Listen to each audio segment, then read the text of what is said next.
Por favor, don Álvaro, indique su nombre completo y RUT e inicie su exposición. Álvaro Isidro Paul Díaz, RUT 13.766.582-4. Buenas tardes. Les agradezco el privilegio de presentar ante el órgano encargado de redactar un proyecto de nueva Constitución para el país. Mi presentación se refiere a la relación entre el derecho internacional y el derecho nacional, pero como tenemos solamente 10 minutos para hacer nuestra presentación, no voy a abordar este tema con toda la extensión que se merece. Me enfocaré en uno de los temas más relevantes, cuál es el rango que debieran tener los tratados internacionales de derechos humanos en el derecho interno. Antes de comenzar, quiero aclarar que esta presentación no representa el pensamiento de la Facultad de Derecho de la Pontificia Universidad Católica de Chile, donde trabajo como académico, pues en ella existen diversas miradas sobre este punto. ¿Cuál será el rango jurídico que habría que darle a los tratados de derechos humanos en nuestro ordenamiento? En esta materia hubo una postura bastante controversial entre las exposiciones al comité de expertos, que finalmente no fue recogida en el anteproyecto, donde se afirmó que los tratados de derechos humanos podrían tener un rango supraconstitucional. Dar supraconstitucionalidad en la Constitución es una ficción jurídica que significa que, en caso de colisión entre lo dispuesto en la Constitución y en un tratado internacional de derechos humanos, debe primar lo dispuesto en este último. Dicha posición va en contra de lo que ha resuelto el Tribunal Constitucional en la materia, pues este ha señalado que los tratados de derechos humanos tendrán un rango superior a la ley, pero inferior a la Constitución. Esta posición del Tribunal Constitucional de la supralegalidad, pero infraconstitucionalidad, es razonable porque lo contrario se presta para el gobierno de los jueces. Ello es así porque los tratados internacionales de derechos humanos contienen normas muy amplias que pueden interpretarse de diversas formas, algunas de las cuales serían contrapuestas. Las constituciones, en cambio, contienen regulaciones más específicas que en ocasiones buscan adoptar una interpretación concreta de lo que afirman los tratados de derechos humanos.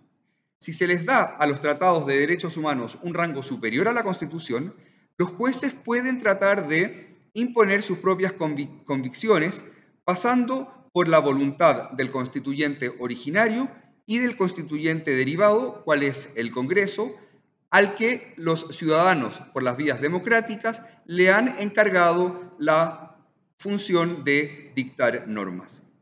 Ejemplificaré esta especie de gobierno judicial con un ejemplo de la vida real. Los tratados de derechos humanos contemplan el derecho a la participación democrática y a la posibilidad de ser elegidos en elecciones populares.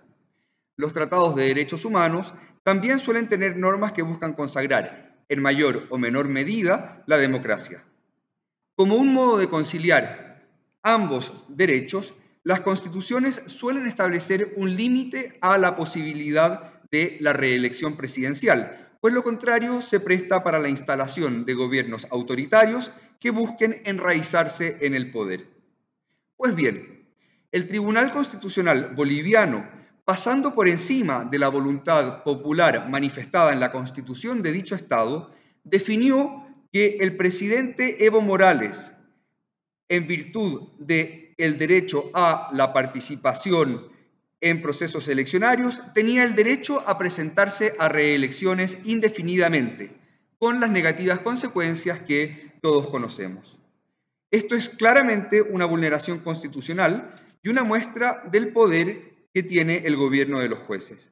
Ese no es un caso aislado donde los tribunales constitucionales han legislado sobre texto de aplicar tratados de derechos humanos que, en su mayoría, son silentes sobre los temas que los tribunales definen como derechos humanos. Estas martingalas jurídicas se hacen frecuentemente con normas que ni siquiera son autoejecutables. El problema anterior también se observa cuando los tratados tienen un rango constitucional, porque en dichos casos los jueces de los tribunales superiores son enfrentados a dos normas, una constitucional y una convencional, que tienen el mismo rango, pero que establecen algo que, a juicio del tribunal, es contrapuesto. En dicho caso, los jueces tienen la opción de elegir la norma que más se conforme a sus propios intereses o preferencias, y como las normas de los tratados de derechos humanos son más abiertas, les dan más posibilidades de cuasi legislar. El peligro de usar el derecho internacional para forzar una interpretación nacional, lo que se podría llamarse legislar desde el exterior hacia el interior, aumenta cuando los tratados internacionales de derechos humanos no se aprueban exigiendo un quórum igual al que se exige para la reforma constitucional. Así, se puede usar una norma aprobada con un quórum bajo para adherirse a una norma internacional que de algún modo fuerce a nivel nacional a adoptar una reforma constitucional en la práctica sin pasar o evadiendo el quórum necesario para una reforma constitucional. Esto es muy grave porque estamos hablando de la modificación del instrumento jurídico más importante a nivel nacional, la Constitución. Frente a esto, podría decirse que ello es fácilmente solucionable exigiendo que los tratados de derechos humanos se aprueben con el mismo quórum que las reformas constitucionales. Esta solución tiene dos inconvenientes. El primero es que los tratados de derechos humanos no siempre serán catalogados como tales al momento de su aprobación. Por ejemplo, muchos tratados auspiciados por la Organización Internacional del Trabajo pueden considerarse de derechos humanos, a pesar de que, al aprobarse, se consideró que se referían solo a materia laboral. Lo mismo puede ocurrir con tratados en materia ambiental. El segundo problema es que existen tratados sobre otras materias que contienen normas de derechos humanos. Por ejemplo, varios tratados de libre comercio contienen títulos referidos a los derechos humanos, donde incluyen materias como el género o derechos laborales. ¿Se exigirá entonces rango de reforma constitucional a estos tratados? Eso haría muy difícil de aprobar algunos tratados, aunque su tema principal no sean los derechos humanos, o incentivará a que los tratados dejen de lado la materia de derechos humanos, lo que le dará una menor protección a las personas.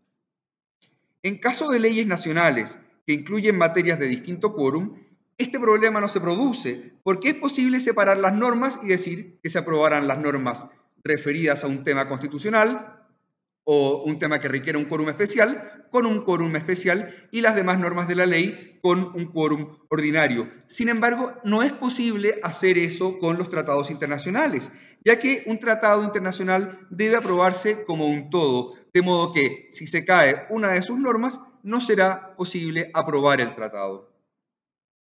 Por lo tanto, nosotros consideramos que es mejor considerar que las normas de tratados internacionales de derechos humanos deben estar siempre por debajo de la Constitución o que al menos tengan una preferencia en caso de colisión. Por último, queremos referirnos al uso del soft law en la interpretación de los tratados de derechos humanos. Suele ocurrir que los tribunales internacionales den un valor decisorio a las interpretaciones emanadas de órganos que interpretan tratados internacionales, pero sin el poder de interpretarlos en forma auténtica. Dichas interpretaciones son meras recomendaciones o lecturas con una cierta autoridad, pero en ningún caso representan obligaciones estatales. No obstante ello, no es infrecuente que los tribunales le den un valor decisivo a estas interpretaciones de naturaleza de soft law. Y cuando los tribunales nacionales les dan este valor a las interpretaciones de tratados de derechos humanos, la consecuencia será que, en la práctica, se termina entregando el poder constituyente derivado a órganos internacionales que carecen de la suficiente legitimidad democrática. Como conclusión de esta presentación, proponemos que la Constitución explicite el valor de los tratados internacionales en materia de derechos humanos y que dicho valor sea el de rango supralegal, pero infraconstitucional. Bueno, atendido que no es posible dejar una minuta, leeré la propuesta de modificación más concreta que puede derivarse de esta presentación. La primera sería, entonces, para reemplazar al comienzo del inciso 2 del artículo 5 la frase «las normas de derecho interno» por la siguiente: «las normas dictadas conforme a esta Constitución». Una segunda indicación sería para agregar el siguiente inciso final al artículo 5. Los tratados internacionales incorporados al ordenamiento jurídico nacional tendrán rango de ley cuando hayan requerido la aprobación previa del Congreso Nacional e inferior a la ley cuando no hayan requerido dicha aprobación. Las normas de tratados que, siendo autoejecutables, consagren derechos esenciales que emanen de la naturaleza humana, tendrán rango superior a la ley, pero inferior a esta Constitución.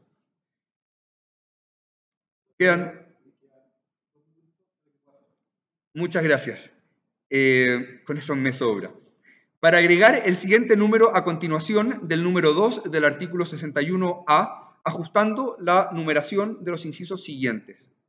Al momento de aprobar un tratado, el Congreso determinará cuáles de sus normas son autoejecutables.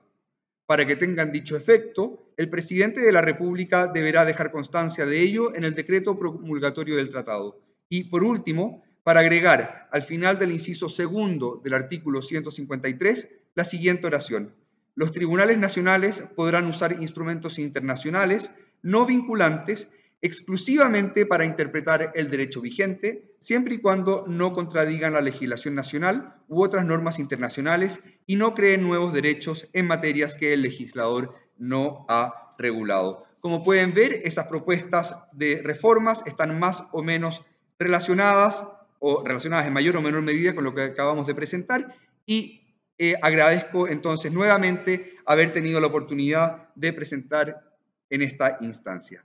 Gracias, buenas tardes. Don Álvaro, agradezco su presencia y participación en este acto significativo para el desarrollo de nuestra nueva Constitución. Muchas gracias. Sí, yo había calculado la presentación.